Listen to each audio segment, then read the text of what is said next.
क्या हुआ दे? चुप क्यों? क्या परेशानी है? सर पता नहीं क्यों मेरा दिल नहीं मानता कि ये तीनों खूनी हैं। मैंने इतने साल उनके साथ काम किया है और कितना कुछ सीखा है उनके पास से, लेकिन इस केस की फोरेंसिक जांच उन्होंने ठीक से नहीं की। 10 सितंबर को कमरा नंबर 111 में कौन ठहरा हुआ था? वो हमारे असिस्टेंट मैनेजर अंगद को दिया गया है।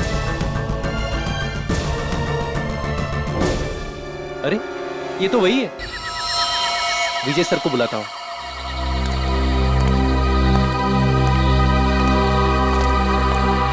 हेलो हेलो विजय सर। हाँ बोलो दीपक। सर इधर लफड़ा हुआ है। तुम्हें पक्का यकीन है? हाँ सर। कहाँ हो तुम? इधर पानी चलनी में। ठीक है, हम अभी पहुँचते हैं।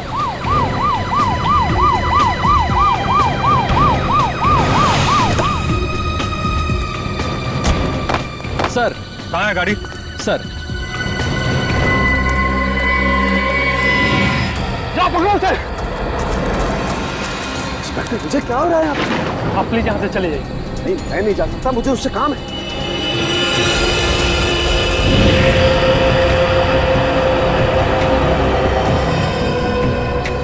अब क्या करें सर?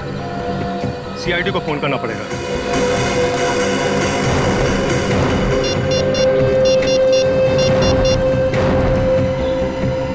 हेलो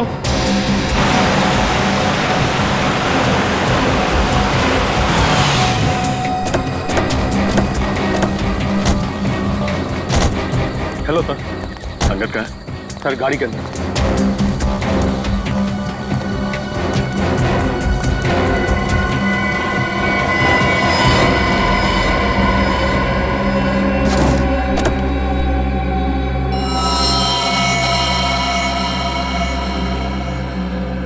एक ही बार में गले की नस काटती है।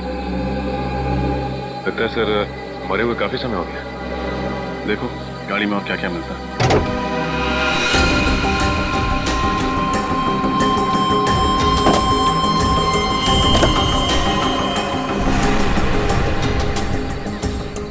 सर यहाँ ये और गाड़ी की पिछली सीट पे खून के धब्बे।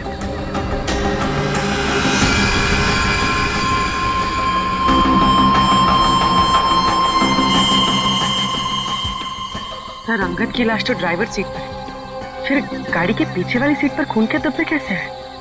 हाँ पूर्वी, ये बात तो है। आपको कैसे पता चला कि इंद्रानी और लक्षिता के मर्डर केस में अंगद का कनेक्शन? दरअसल बात यह है सर कि 10 सितंबर की रात को मैंने इस आदमी को डॉक्टर सलूके के साथ देखा, तभी जिंदा था।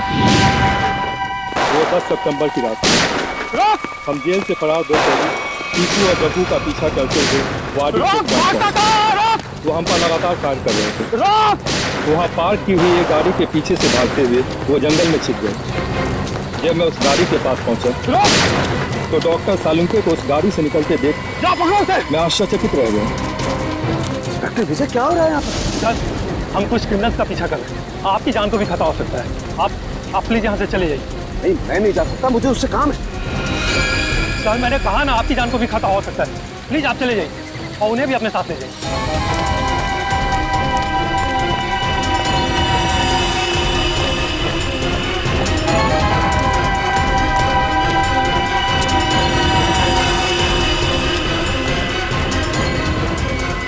10 सितंबर को आपने डॉक्टर सालुंके को अंगद के साथ देखा था। 10 सितंबर को तो इंद्राणी और लक्षिता का खून हुआ था।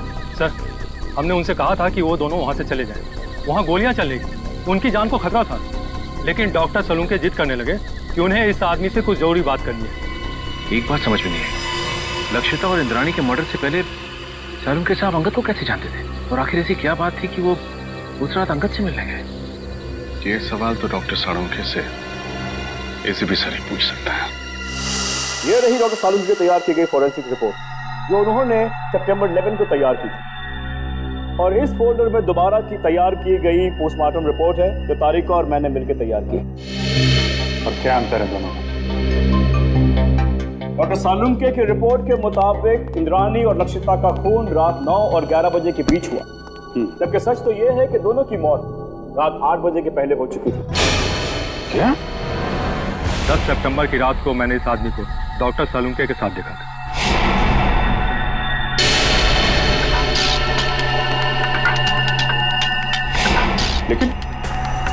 लेकिन डॉक्टर साहब ऐसी गलती कैसे कर सकते हैं? मुझे भी हैरानी हो रही है अभिजीत। और तो और लाश के ऊपर जो बुलेट वुंड थे उसकी साइज भी उन्होंने गलत लिखी थी। असली घाव तो इससे काफी छोटे थे। नहीं, सालून के साहब ऐसी गलती कर ही नहीं सकते। कहीं ऐसा तो नहीं कि आप लोगों के हाथों से कोई गलती हुई हो? इसकी कोई गुंजाइश नहीं, हमने रीचेक किया था। एक बार पोस्टमार्टम हो चुका है, क्या दूसरी बार किया हुआ पोस्टमार्टम रिपोर्ट सही होता है? You are right officer. 24 घंटों के अंदर अंदर की गई पोस्टमार्टम रिपोर्ट सबसे एक्यूरेट होती है, क्योंकि उसके बाद बॉडी के ऑर्गन सड़ना शुरू हो जाते हैं। इसीलिए प्रिजर्व की गई लाशों पर ब्लड कल्चर्स और टॉक्सिकोलॉजी रिपोर्ट करना बहुत मुश्किल होता है। पर तो लक्षिता और इंद्राणी को मरे हुए तो 5 दिन हो गए। You are right officer. Doctor Tarika ने घाव के वीडियोज और फोटोज तब लिए थे जब घाव ताजे थे। इससे दोबारा ऑटोप्सी करने में हमें बहुत हेल्प मिली। डॉक्टर तारिका, आपने ये सब मैंने इसलिए किया अभिजीत, मुझे डॉक्टर तालुके पर शक हो रहा था, वो पोस्टमार्टम ठीक से नहीं कर रहे। सॉरी। नहीं, तुम्हें परेशान होने की जरूरत नहीं है तारिका। तुम सिर्फ अपनी ड्यूटी कर रही थी, डॉक्टर साळुंखे के साथ गद्दारी नहीं। और क्या जो डॉक्टर साळुंखे ने अपनी रिपोर्ट में नहीं लिखा है या गलत लिखा है डॉक्टर समीर? एक बहुत जरूरी बात, आइए मेरे साथ। डॉक्टर साळुंखे की रिपोर्ट के मुताबिक लक्षिता पर करीब 10 फीट की दूरी से गोली चलाई गई थी और इंद्राणी पर करीब 8 फीट की दूरी से। हाँ सर, जहाँ से खूनियों ने गोली चलाई थी वहाँ से 8 से 10 फीट का डिफरेंस था। लेकिन घाव के टिश्यू कल्चर से हमें ये पता चला है कि खूनी ने लगभग 20 से 25 फीट की दूरी से गोली चलाई थी और खून पिस्टल से नहीं बल्कि स्नाइपर राइफल से हुआ था। स्नाइपर राइफल से? सर, कोई घर में स्नाइपर राइफल यूज क्यों करेगा? और वैसे भी विशाल, शौनक और राहुल ने कहा था कि उन्होंने पिस्टल इस्तेमाल की थी और सर्चिंग के टाइम हमें कोई राइफल मिली भी नहीं थी। और डॉक्टर तारिका, फार्म हाउस से हमें ये 9mm बुलेट्स मिले, किसी राइफल के बुलेट्स नहीं। यही बात तो हम साबित करना चाहते हैं रजत, कि खूनी ने पिस्टल से नहीं बल्कि राइफल की हाई स्पीड बुलेट से खून किया था। और जब वो गोलियां लक्षिता और इंद्राणी के शरीर से बाहर निकल गई तब खूनियों ने वो गोली कहीं छिपा दी हुई। ये बात मैं आप सबको डेमोन्स्ट्रेट करके एक्सप्लेन कर सकता हूँ। ये स्कल ए है, इस पर हमने ठीक उसी साइज का छेद किया है जो लक्षिता के सर पे, और स्कल बी और स्कल सी बिल्कुल सही सलामत है। मैं अभी आप लोगों के सामने स्कल बी पर .22 पिस्टल से 10 फीट की दूरी से फायर करूंगा और स्कल सी पर स्नाइपर राइफल से तकरीबन 20 फीट की दूरी से फायर करूंगा। तो जाहिर सी बात है कि दोनों बुलेट से अलग अलग किस्म के घाव होंगे। तो जो घाव लक्षिता के सर के घाव से यानी स्कल ए के घाव से मैच करेगा वो घाव मर्डर वेपन से किया गया होगा। राइट। गुड।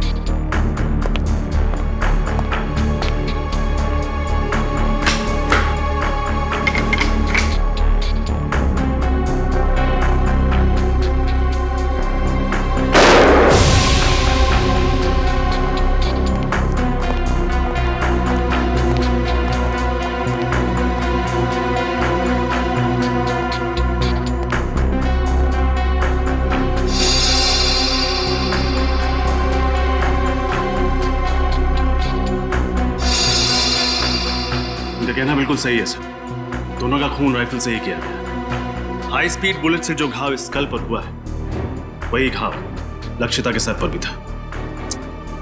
विश्वास नहीं हो रहा है सालू के साहब ने इतना बड़ा झूठ बोला हमसे। विशाल, शौनक और राहुल को लेकर आओ, उन्हें फार्म हाउस लेके चलते हैं, देखते हैं एग्जैक्टली वहां पे क्या हुआ था।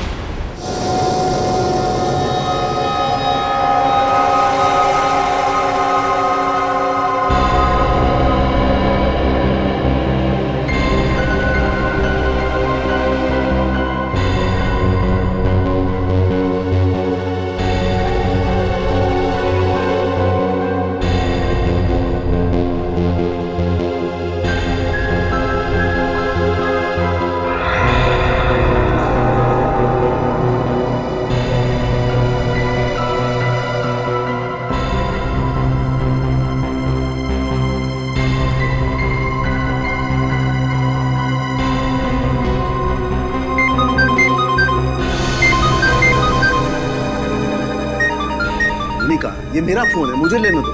डॉक्टर सालुंके, आप शांत हो जाइए। अगर आप इतना चिल्लाएंगे तो आपका बीपी हाई हो जाएगा। Private number? हेलो जी, 1 मिनट, आपके लिए फोन। Thank you.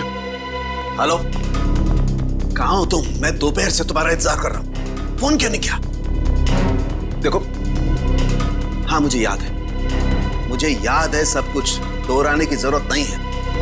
आ रहा हूं मैं वहां पर। क्या तुम्हारा दिमाग खराब हो गया?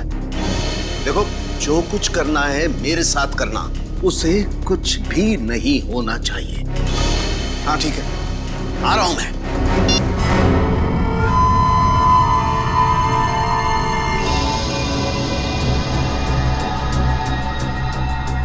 लक्षिता और इंद्राणी यहां सोफे पे बैठे हुए थे। अब ठीक से याद करके बताओ कि 10 सितंबर की रात को यहां पे क्या हुआ था? क्या किया था तुम लोगों ने? सर, उस रात करीब 9-9:15 बजे होंगे सर। हम लोग पिस्तौल लेके जैसे ही फार्म हाउस के बाहर पहुंचे, यहाँ कोई वॉचमैन नहीं था। सर, हमने तय किया था कि हम पहले दोनों को शांति से समझाएंगे, अगर वो नहीं मानेंगी तो फिर उन पर गोली चलाएंगे। तो फिर तुमने उन्हें समझाने की कोशिश की? नहीं सर, जैसे ही हम लोग यहाँ पर पहुंचे, यहाँ पे बहुत अंधेरा था, सिर्फ टीवी की आवाज़ सुनाई दे रही थी। इससे पहले कि हम लोग कुछ करते, उन लोगों ने हम पे गोलियां चलानी शुरू कर दी। और उसके बाद तुम लोगों ने भी गोलियां चलानी शुरू कर दी? हाँ सर, क्या करते, उन्होंने शौनक को एक गोली मार दी थी। बस मेरी जान जाते जाते बची है सर, ये देखिए।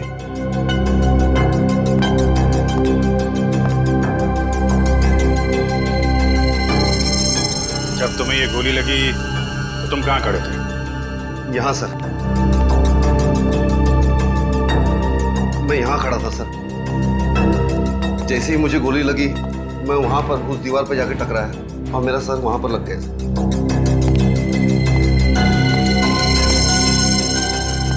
यहाँ पे गोली लगी तो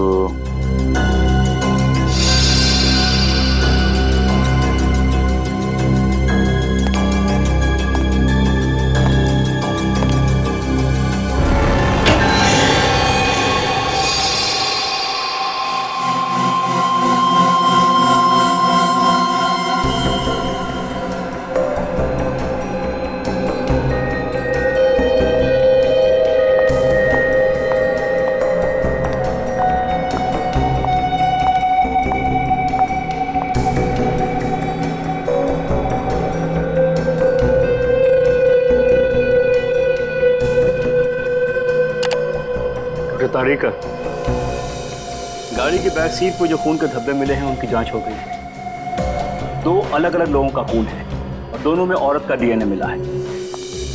हैव अ लुक। दोनों औरतों की उम्र 45 से ज्यादा नहीं होगी। डॉक्टर समीर, क्या आपको पूरा यकीन है कि इसमें और कोई तीसरे आदमी का डीएनए सैंपल नहीं है? दूसरी बार डीएनए जांच में कोई गलती नहीं होनी चाहिए। I am very sure doctor, मेरा टेस्ट गलत नहीं हो सकता है। ओके। अच्छा, आपने अभी कहा कि दोनों औरतों की उम्र लगभग 45 साल है, राइट? या 45। तो कहीं ये डीएनए इंद्राणी और लक्षिता का तो नहीं? उन दोनों की उम्र भी लगभग 45 साल ही थी। हो सकता है, क्वाइट पॉसिबल। लेकिन ये कंफर्म करने के लिए उन दोनों औरतों के डीएनए से इस खून के डीएनए को मैच करना होगा। इन तीनों की बातों से और डॉक्टर समीर और तारिका की फोरेंसिक रिपोर्ट से साफ साफ पता चलता है, यहाँ पे सारा चक्रव्यूह जानबूझ के रचा गया है। Yes sir. अगर ये तीनों दरवाजे से ही गोली चला के भाग गए, तो फिर शौनक का खून लक्षिता के शरीर के पास कैसे मिला? और सर, अगर दोनों यहाँ बैठी थी तो हमें इंद्राणी की लाश यहाँ नीचे कैसे मिली? हो सकता है गोली लगने के बाद वो वहां से उठ के भागी और यहाँ पे गिर पड़ी। और इस दीवार पे गोलियां कहां से चलाई गई? और तो और इन तीनों लोगों की उंगलियों के निशान इस घर में कहां से आए? अंगद, ये सारी कारीगरी उस अंगद की है। उसी ने इन तीनों की उंगलियों के निशान और ब्लड सैंपल यहाँ पे प्लांट किए हैं। और सर, अगर इंद्राणी और लक्षिता ने गोलियां चलाई होती तो हमें गन्स भी मिलती। गन्स तो हमें मिली नहीं है। करेक्ट। और सबसे बड़ी बात यह है कि गोली अगर दरवाजे की तरफ से चलती तो घाव सर के पीछे की तरफ होता है, सामने या साइड में नहीं। अब तो साफ हो गया है, डॉक्टर सालुंके ने जानबूझ के गलत रिपोर्ट बनाई है ताकि हम इन तीनों पे शक करें। मगर सर डॉक्टर सालुंखे ऐसा करेंगे क्यों? अब ये बात तो डॉक्टर सालुंखे ही बता सकते हैं, और डॉक्टर साहब गायब हैं। समझ में नहीं आता ये सालुंखे अजीब हरकतें क्यों कर रहा है? सर, अंगद के गाड़ी के बैक सीट पे जो खून मिला था उसके डीएनए टेस्ट से साबित होता है कि वो खून लक्षिता और इंद्राणी का था, और डॉक्टर सालुंखे उस दिन अंगद के साथ ही थे। सालुंखे से बहुत सारे सवाल पूछने हैं, बहुत सारे सवाल हैं। फोन लगा रहा हूँ लेकिन फोन लग नहीं रहा है उसका। सर डॉक्टर सालुंखे तो अपना फोन 24 घंटे ऑन रखते हैं और उनकी आदत है कि वो तुरंत फोन रिसीव करते हैं। लेकिन सर जब हम उनके घर उस दिन गए थे तो उन्हें पता भी नहीं था कि उनका फोन है कहाँ। हेलो, पता लग गया अंगद और सालुंखे साहब ने सबसे ज्यादा फोन किस नंबर पे किए थे? हाँ, मैं नोट करता हूँ। पूर्वी फोन दो। हाँ बोलिए। Okay, thank you sir. Salunkhe साहब ने 10 सितंबर को अंगद के साथ 15 बार फोन पे बात की थी, और हर बार उनकी फोन का लोकेशन वाड़ी और पनवेल के बीच था। अंगद को 15 बार फोन किया है और वाड़ी और पनवेल के बीच में? सर ये अंगद किसी प्राइवेट नंबर से फोन पे बात कर रहा था, इसीलिए उसका मोबाइल फोन ट्रेस नहीं हो पाया। और 15 सितंबर को रात 9 बजे सालुंखे साहब का मोबाइल शादीन मॉल के पास ट्रेस किया गया है। शादीन मॉल? सर, डॉक्टर तारिका से मिलने के बाद अभिजीत और मैं वहाँ डिनर के लिए गए थे, और इसी मॉल के पार्किंग लॉट में सर मुझे गाड़ी के विंडशील्ड पे चॉकलेट के पेपर पे लिखा हुआ वो सुराग मिला था, और उसी सुराग के जरिए हम लोग होटल रेड सेंट्रल के कमरा नंबर 111 तक पहुंचे। सर इसका मतलब डॉक्टर सालुंखे ने आपकी गाड़ी पर वो सुराग हमारे लिए छोड़ा था। सर मतलब डॉक्टर सालुंखे हमारी मदद करना चाहते हैं। पहले ये सालुंखे काम बिगाड़ता है और फिर सुधारने के लिए हमारी मदद भी कर रहा है। वाह, सालुंखे को तो सच्चाई बतानी ही पड़ेगी। सच्चाई बतानी पड़ेगी सालुंखे को।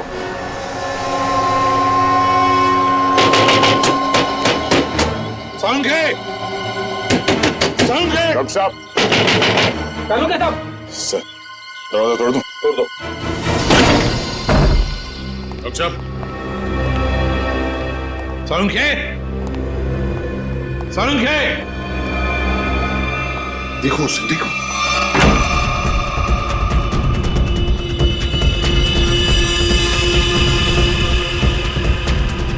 अबे पकिया, उठ, सीआईडी वाले आगे। सालुंखे! डॉक्टर साहब! डॉक्टर साहब!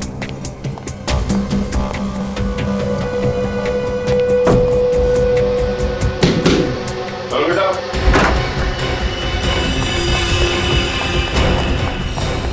रुक जा! Salunkhe sir, Salunkhe sir.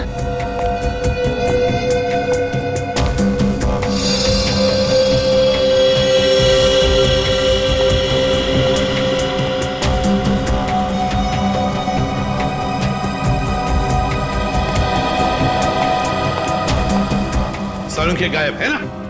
क्या शक था मुझे यही होगा। सर? ये क्या है? सालुंखे का पुराना शौक, लकड़ी के मॉडल्स बनाना।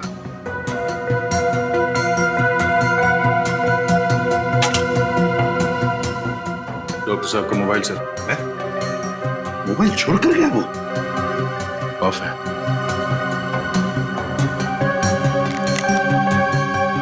सर इसमें ना तो बैटरी है ना सिम कार्ड। बैटरी भी नहीं, सिम कार्ड भी नहीं। सर सालुंखे सर तो कहीं नहीं, मगर अंदर के कमरे में काफी सारे मॉनिटर्स का सेटअप लगा है।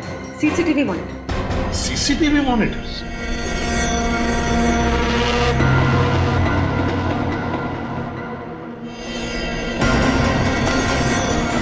रुक जाओ वरना गोली मार दूंगा।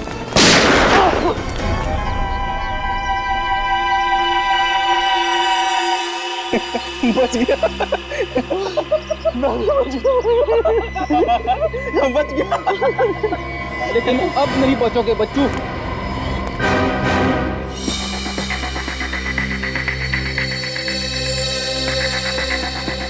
सर, हाँ?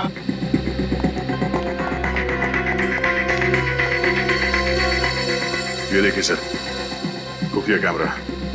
लगता है कोई डॉक्टर सालुंके के ऊपर नजर रखे हुए था। सर, और ये मोनिका भी कहीं दिखाई नहीं दे रही।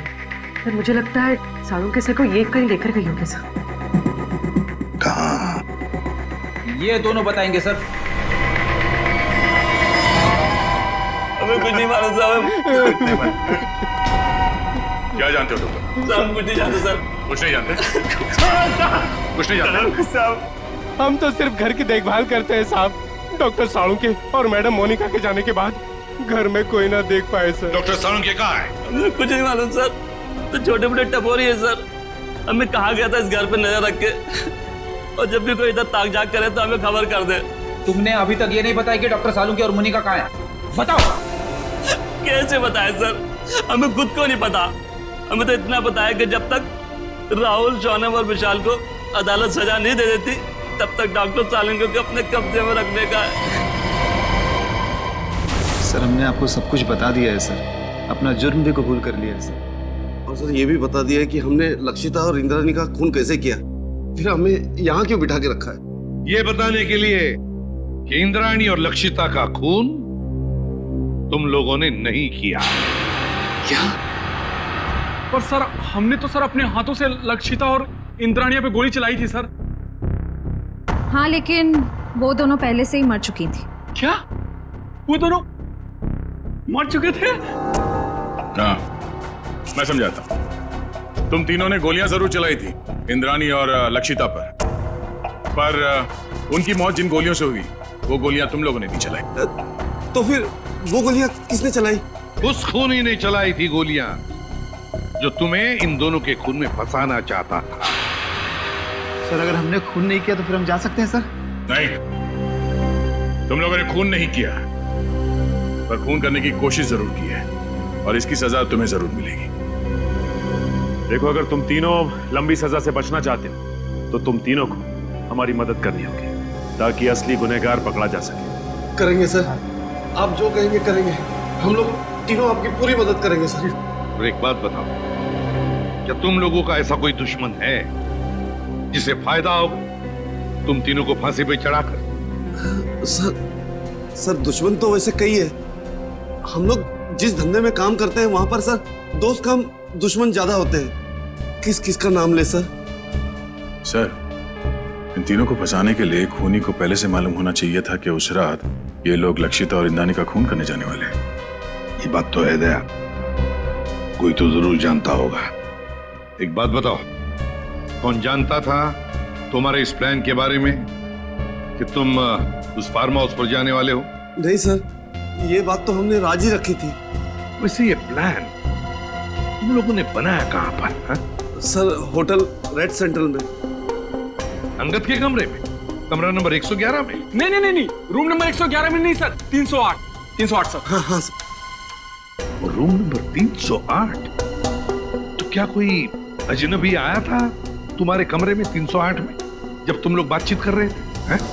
विशाल, तुझे याद है जब हम लोग उस कमरे में बात कर रहे थे तो वहाँ एक वेटर आया था इंटरकॉम का फोन रिपेयर करने के लिए, और उसने गलती से टेबल पे रखा हुआ खाना गिरा दिया। अरे गलती से नहीं भाई, जानबूझकर गिराया था उसने खाना। और वो उस कमरे के अंदर कपड़ा ढूंढ रहा था खाना पूछने के लिए, ताकि वो टाइम पास कर सके और हमारी बातचीत सुन सके। लेकिन सर, हमने उसके सामने तो कोई ऐसी बातचीत की ही नहीं थी। सचिन, ले जाओ इन तीनों को। चलो। आप रेडी? क्या पता चल? सर, हमने पूरा फुटेज चेक कर लिया सर। सालुंके साहब के घर पे मोनिका और तारिका के अलावा बाहर का कोई आदमी आया नहीं था। और सर, सालुंके साहब और तारिका के बीच में कुछ बातचीत हुई है। क्या बातचीत हुई है? अब साउंड नहीं है, इसके लिए समझ में नहीं आ रहा। सर, किसी लिप रीडिंग एक्सपर्ट को बुला लेते हैं, शायद कुछ पता चल जाए कि इन दोनों के बीच क्या बातचीत हुई थी। बुला लो किसी लिप रीडिंग एक्सपर्ट को, पता तो चले क्या बात हो रही थी। होटल रेड सेंट्रल, कमरा नंबर 308, वेटर।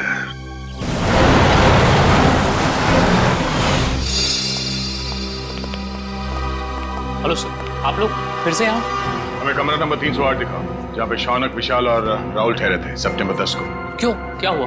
क्यों क्या बाद में, पहले चाबी दो और उस वेटर अमित को बुला।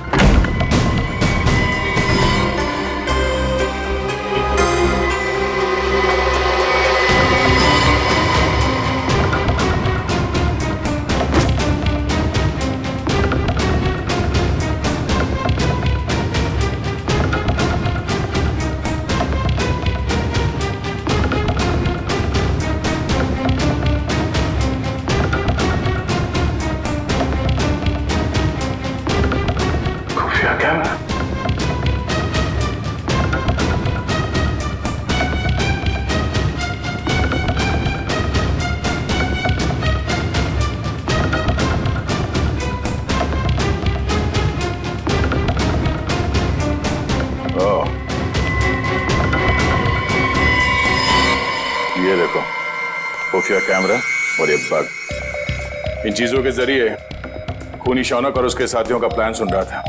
सर, अमित आ गया। आइए अमित जी, आइए। हाँ, बैठ इधर। तूने लगा था ना ये कैमरा और ये बग इस कमरे में, हाँ?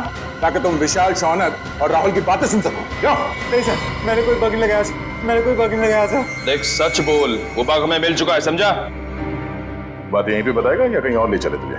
हाँ सर, हाँ, मैं नहीं लगाया था बग सर, मगर मैंने ये अंकल साहब के कहने पे ही किया था साहब, और उन्होंने मुझे 50,000 के बदले में 2 काम करने को कहा था साहब। कौन से 2 काम? सर, एक काम तो किसी बहाने इसी कमरे में बग और कैमरा लगाने को कहा था साहब। और दूसरा काम? दूसरा काम लक्षिता और इंद्राणी मैडम को इस होटल के बाहर किसी इलाके में छोड़ने को कहा था साहब। कब की बात है ये 10 सितंबर शाम को 6:45 बजे के आसपास का टाइम था सर। 10 सितंबर। चल, अभी वो जगह दिखा जहाँ पे तुमने लक्षिता और इंद्राणी को छोड़ा था। चल चल।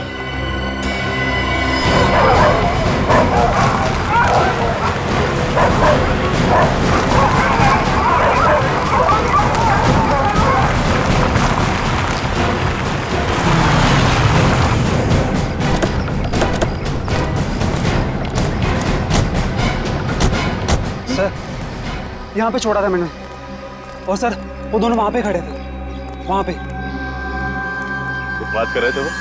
हाँ सर, बहुत ही गुस्से में बात कर रहे थे सर। कह रहे थे कि वो हमें धमकाने की कोशिश कर सकता है, अगर उसने दगाबाजी करने की कोशिश की तो हम भी उसे छोड़ेंगे नहीं। लेकिन सर बाद में होटल में चला गया, उसके बाद क्या कुछ हुआ मेरे को सर पता नहीं। सर, इंस्पेक्टर विजय ने डॉक्टर सालुंखे और अंगद की गाड़ी को आखिरी बार यहीं आगे पास में ही देखा, और बाद में गाड़ी की बैक सीट पर उन दोनों औरतों के खून के निशान भी मिले। ऐसी जगह पे राइफल या स्पीड बुलेट का इस्तेमाल किया जा सकता है। खूनी ने राइफल का इस्तेमाल किया है, पिस्टल का नहीं। तो गोली 5 फीट की दूरी से नहीं, काफी दूर से चलाई गई है। एक काम कर, आसपास देखो कोई सबूत मिलता है क्या।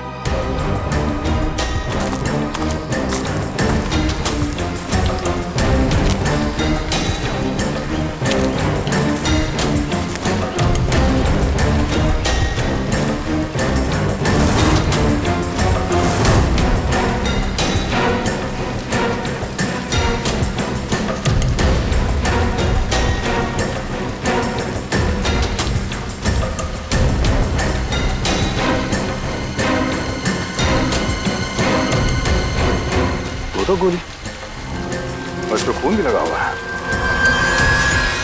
दो गोली एक ही जगह पे कैसे? मतलब जो भी हुआ यहीं आसपास कहीं हुआ है। सर, हाँ निकल। सर, इस झाड़ी में ये सैंडल मिला है, इस पे खून लगा हुआ है, लेकिन सर खून सूखा हुआ है सर। खून लगा? हाँ सर।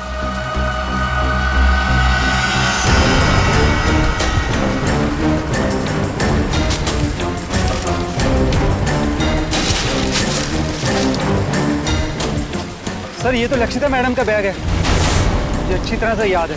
उस दिन होटल में वो यही बैग लेकर आई थी। लक्षिता मैडम का बैग? कैसे? तो खून लगा हुआ है। इस बैग पे जो उंगलियों के निशान है जरूर उस खूनी के होंगे, और वो खूनी भी ज्यादा दूर नहीं गया होगा।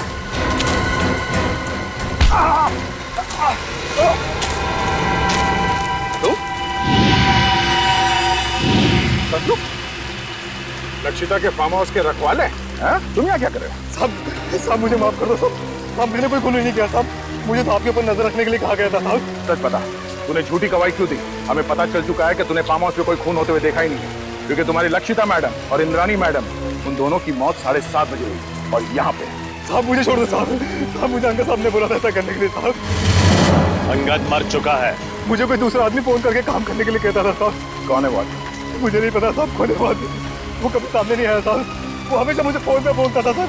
मगर अब उससे सामने आना ही होगा। चल चल।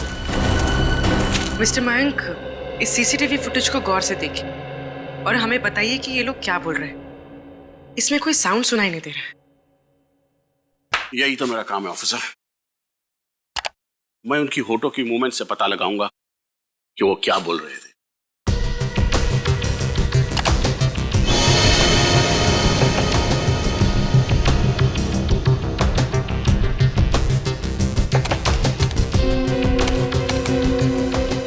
ACP sir,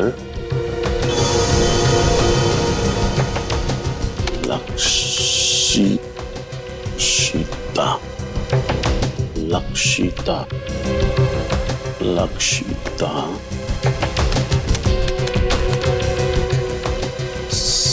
CID team.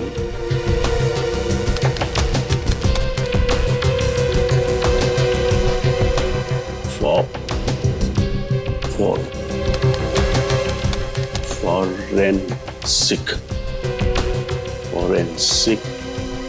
Abhijit, उस प्लॉट पर से जो पर्स मिला, उस पर जो उंगलियों के निशान है वो खूनी के ही हैं। सर, ये खूनी बहुत चालाक है। काम होने के बाद अपने आदमियों को भी मार डालता है। अंगद के अलावा किसी और को कुछ मालूम नहीं था उसके बारे में, इसलिए लक्षिता और इंद्राणी को मारने के बाद उसने अंगद का भी खून कर दिया। और इसीलिए अभिजीत, मुझे साळुंखे की चिंता हो रही है। उसकी भी जान को खतरा हो सकता है। समझ में नहीं आता गया कहाँ। हमें कुछ मिला क्या? सर, कोशिश कर रहा हूं सर। सर, ये मोनिका मुझे नर्स नहीं, एक क्रिमिनल लगती है। जरूर यही साळुंखे साहब को कहीं ले गई होगी। हाँ, और ये तारिका, ये साळुंखे के घर क्यों गई थी उससे मिलने? और ये बात उसने हमें बताई भी नहीं। सर ये देखिए, तो डॉक्टर तारिका डॉक्टर साळुंखे से माफी मांग रही है और कह रही है ACP सर और पूरी CID team Lakshita Indrayani murder case में की गई आपकी फॉरेंसिक जांच पर शक कर रही है। सॉरी सर, ये सब मेरी वजह से हो रहा है।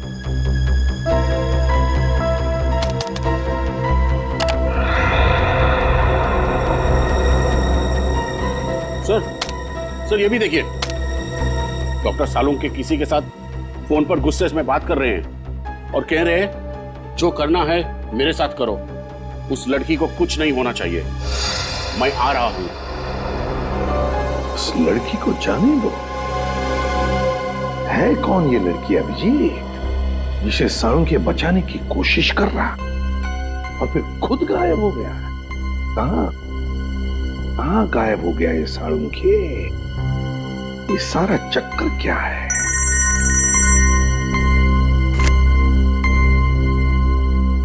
डॉक्टर समीर, ये देखिए सर, ये तो हाई स्पीड बुलेट है। यस सर, और ये .22 कैलिबर की राइफल से फायर की गई थी। लक्षिता और इंद्राणी के शरीर पर जो घाव थे वो इन्हीं बुलेट से हुए थे सर। ओह,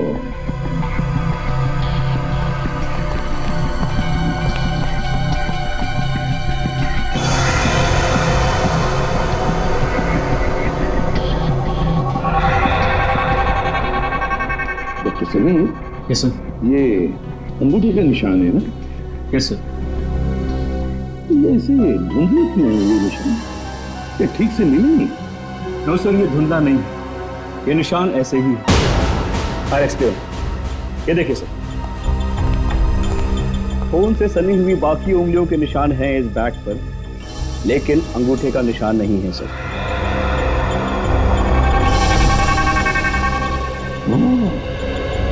लगता है अभिजीत, ये अंगूठा डैमेज्ड है, जिसकी वजह से रेखाएं मिट गई हैं। हाँ, सर लगता है ऐसा हाथ मैंने कहीं देखा है। बिल्कुल सही अभिजीत, मैंने भी ऐसे अंगूठे वाले आदमी को देखा है। लेकिन अभिजीत, हम ऐसे अंगूठे वाले खूनी को तब तक नहीं पकड़ सकते जब तक हमें यह पता नहीं कि उसने साळुंखे को छुपा के रखा कहाँ है, और फिर साळुंखे किस लड़की को बचाने की कोशिश कर रहा है समझ में नहीं आ रहा है, और फिर क्यों। तो अब क्या करें सर? कुछ तो जरूर करेंगे, कुछ तो जरूर करेंगे। साळुंखे को तो ढूंढना ही है। जरा सोचो, साळुंखे ने फोरेंसिक का रिपोर्ट गलत बनाया था ताकि हम उस पर शक करें। और फिर उन्होंने दया के लिए होटल रेड सेंट्रल का सुराग छोड़ा, उसकी गाड़ी के वाइपर पे। उन्हें पता था कि हम उनके घर पे पूछताछ करने जरूर जाएंगे और हमें पता चल जाएगा कि उनके घर पे सीसीटीवी कैमरे लगाए गए हैं। सर, डॉक्टर साळुंखे ने हर कदम पे बहुत होशियारी से हमारे लिए सुराग छोड़े हैं, तो अपने घर पे कोई ना कोई सुराग छोड़े बगैर तो जा नहीं सकते सर। लेकिन सर, हमें उनके घर पर ऐसा कुछ भी नहीं मिला था। है सुराग है। कौन सा सुराग सर? घर रेडी, घर, एक लकड़ी का छोटा सा घर। सीसीटीवी फुटेज में हमने देखा है कि साळुंखे घर से बाहर जाने से पहले एक छोटा सा घर बना रहा था। वो घर तो डॉक्टर तारिका के घर जैसा है सर। हाँ, तारिका कहाँ है? डॉक्टर समीर, तारिका कहाँ है? सर, अंदर की कार सीट पे जो खून के धब्बों के निशान मिले थे, उनकी जांच करने के बाद वो कहीं चली गई है। उसका फोन भी नहीं लग रहा। मतलब डॉक्टर साळुंखे फोन पे जिस लड़की को बचाने की बात कर रहे थे वो डॉक्टर तारिका है। हाँ अभिजीत, साळुंखे तारिका के घर ही गया है। इसका मतलब है साळुंखे और तारिका की जान खतरे में है।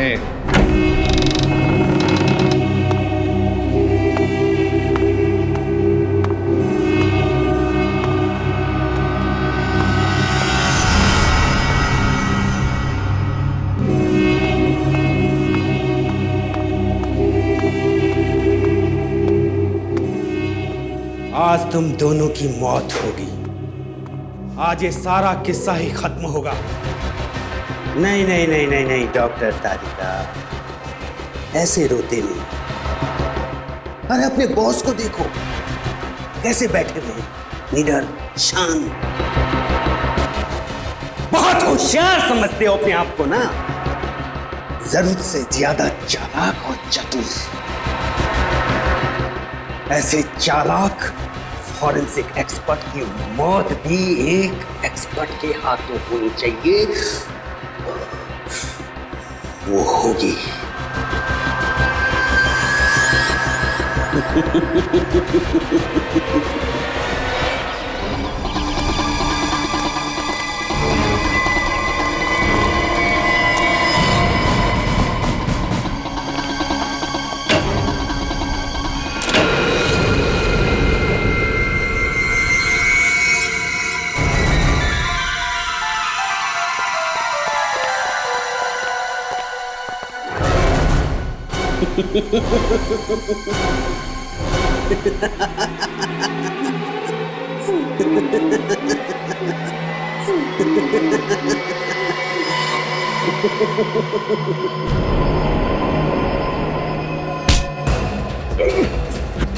इंजेक्शन मुझे दे दो तुषार।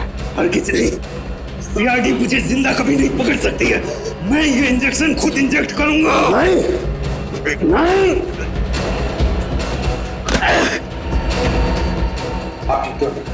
तुम ठीक हो डॉक्टर तारिका?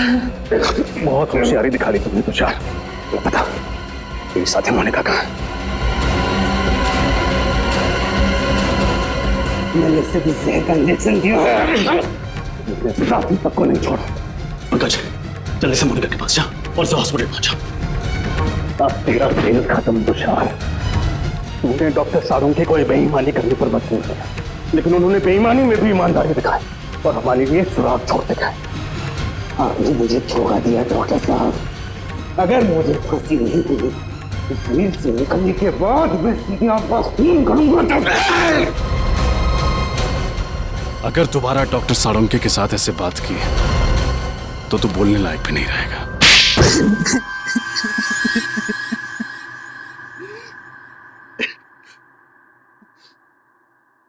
कितनी मेहनत से मैंने ये पूरा प्लान तैयार किया था। एक तीर में 5 शिकार। लक्षिता, इंद्राणी, राहुल, विशाल, शौनक, सबको एक साथ अपने रास्ते से हटाने का प्लान बनाया था मैंने। इंद्राणी और लक्षिता को तुमने क्यों मारा? क्योंकि मैं इनकी पूरी जमीन हड़पना चाहता था, इसलिए मेरे लिए इनका मरना बहुत जरूरी था। मैंने इन्हें इस तरीके से मारा कि इनके खून के इल्जाम में ये तीनों फंस जाएं और इन्हें फांसी की सजा हो जाए, क्योंकि इन तीनों ने लक्षिता और इंद्राणी को जान से मारने की धमकी दी थी। इसलिए सबको यही लगता कि खून इन तीनों ने किए। लेकिन इस सब में डॉक्टर सालुंके को क्यों फंसाया तुमने? क्योंकि सीआईडी डॉक्टर सालुंके पर बहुत भरोसा करती है। उनकी फॉरेंसिक रिपोर्ट के आधार पर केस की तहकीकात आगे बढ़ाती है। यहाँ तक कि अदालत में फॉरेंसिक रिपोर्ट को बहुत महत्व दिया जाता है। इसलिए मैंने डॉक्टर सालुंके को गलत फॉरेंसिक रिपोर्ट बनाने के लिए मजबूर किया। तुम्हारा दिमाग खराब है? तुमने पूरी की पूरी सीआईडी टीम के पीछे अपने स्नाइपर लगा रखे हैं? वो भी बहुत अच्छे स्नाइपर। इनका निशाना कभी चूकता नहीं है डॉक्टर साहब। इसलिए मेरे कहे अनुसार अगर आपने इस मर्डर केस में इस फॉरेंसिक रिपोर्ट में बदलाव नहीं किया ना तो क्या? तो मैं आपकी पूरी सीआईडी टीम को एक साथ एक समय मरवा डालूंगा। मेरी मदद करेंगे ना? देखो तुम, आप मेरी मदद करेंगे। अगर आपने एक भी सीआईडी ऑफिसर को इन्फॉर्म करने की कोशिश की ना तो मैं पूरी की पूरी सीआईडी टीम को खत्म कर दूंगा। जरा सोचिए डॉक्टर साहब, 16 साल पुराने आपके दोस्त और सीआईडी टीम, इन सबकी मौत के जिम्मेदार आप होंगे। आप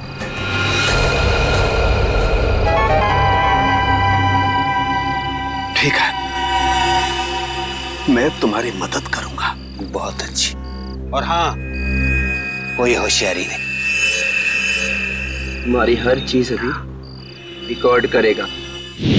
तुमने डॉक्टर सालुंके पर दबाव डालने के लिए हमारी जान लेने की धमकी दी। एक इंसान के पीछे एक हैवान छुपा हुआ है। अब बताओ, 10 सितंबर की रात को पनवेल के फार्म हाउस में क्या हुआ था?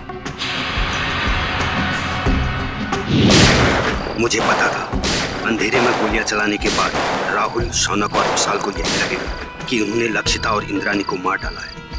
जब वो वहां से भाग रहे थे तब मैंने वॉचमैन संतरू का इस्तेमाल किया।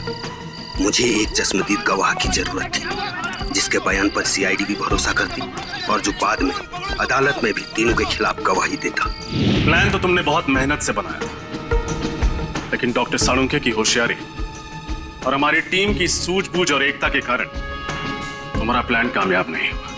अब तुम्हारे खिलाफ ऐसा केस तैयार करेंगे कि इस डबल मर्डर के लिए तुम्हें फांसी ही होगी।